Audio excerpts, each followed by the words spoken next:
Okay, so this may be controversial, but I have a problem with people just asking of money, and I don't understand. And maybe just to give a little bit of background, people would say, oh, maybe is it because you have something with you?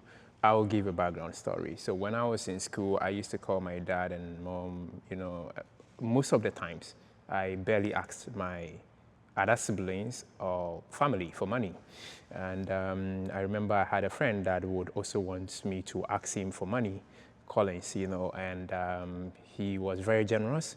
And he noticed one thing about me, that I never asked of money from him.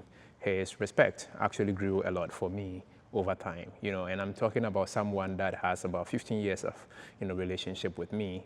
And not once he approached me and he told me, Dawood, not once did you ask of money from me. And Collins would literally get mad for me not asking money from him. They are good people, they are generous people out there, okay? People just don't want to be used. That's the whole point.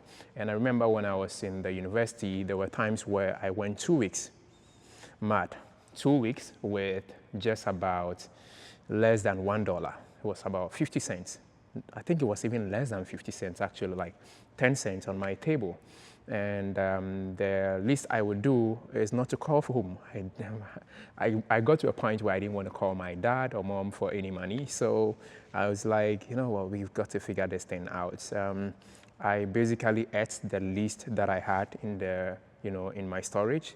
And then I devised means of maybe I should teach people, maybe I should do this, maybe I should do X things to, get money.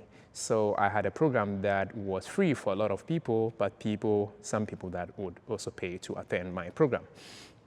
And yeah, so just a little bit of background before we dive into maybe the other part of why I think people should not be asking people of money, even if they are your friends or whatever that you may think, like, right?